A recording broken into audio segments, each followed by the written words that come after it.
Well, here at the ACR Seeds of Change conference is Lydia O'Meara, and Lydia is working with ACR along with the Central Queensland University and the Fiji's Ministry of Health and Agriculture to conduct nutritional workshops to tackle diabetes and cardiovascular disease in farming villages.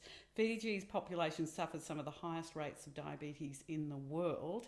Lydia, lovely to meet you. Thank you for having me. How has this happened? Why does Fiji have such a high rate of diabetes?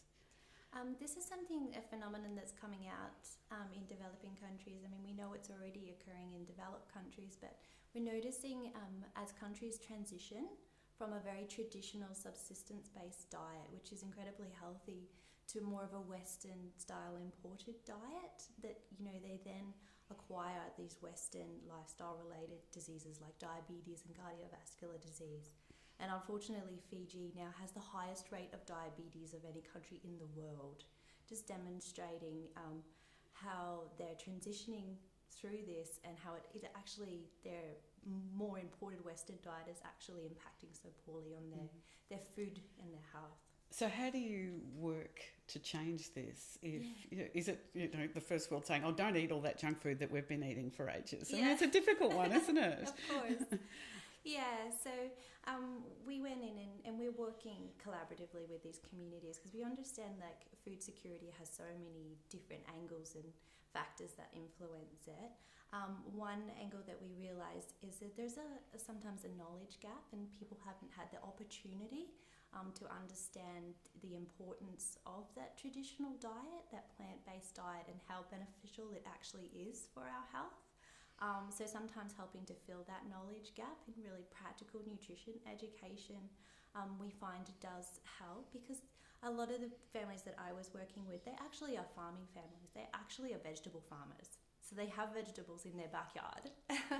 But unless you have the nutrition knowledge to understand how important eating those tomatoes and capsicums and eggplants and green leafy vegetables are for your health and your children's health, sometimes we can have a predisposition to then selling those foods instead for cash for other financial commitments that we might have. So all those beautiful foods, Yes. the healthy greens and the capsicums, the pawpaws are getting sold, and what, 2-minute noodles are being bought? Absolutely. Sometimes this can happen. Yeah, if you don't have the understanding of how important that food is to retain a portion from your farm for your household dinner, then yes, it's very easy for that to sometimes all go to market, and then you go to the supermarket and buy 2-minute noodles. Yeah.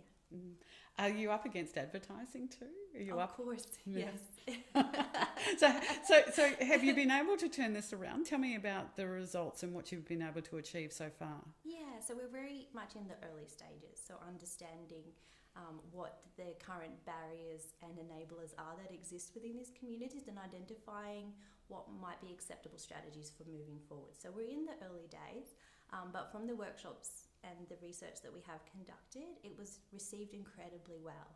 So for example, when we were going into these Indigenous villages to share with the chiefs and the elders our goals and what we wanted to do, we originally were just asking permission to talk to the farming families that were already involved in agricultural projects. And the chiefs and the elders actually came back to us and said, "We feel that this is so important for our village.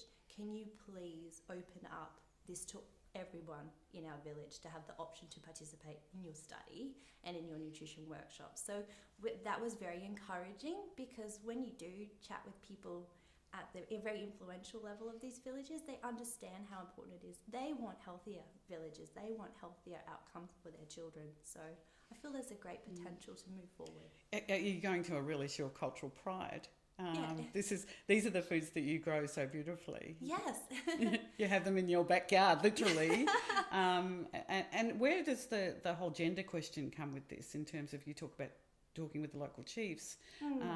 What about the role of women in this? Absolutely. So in our study, we made it really clear from the outset that we wanted to involve the women in all of our discussions and all of our data collection, but we didn't want to exclude the men either, because we understand that women and men we cover different roles, and the decisions that we make as a household influences what we buy and how we spend our money. So we made sure that with our nutrition workshops, the men were always invited and actively participated in pretty much every village we were in.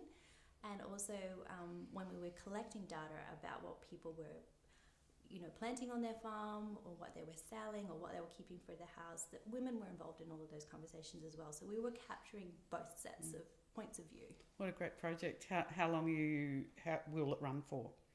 So our pilot study has completed, and we're writing up the results from that. And we are currently working at creating a proposal for the next project that will leverage from the findings that we've got. Is there a headline out of the project, out of the first research findings? Is it? Our headline, some of our results. Yeah. So we really found that people were passionate about a whole of village approach when it comes to nutrition and food. So that's where we will be exploring next. Which is quite Fijian, isn't it? Absolutely. To eat that way. Yes. They're very community. They're very family orientated and value the way that food brings families together and unites us. So it makes sense that when we're talking about creating nutrition solutions, that we don't pick out individuals or families, but we work with the whole of community. Lydia O'Meara, thank you. Thank you so much for having me.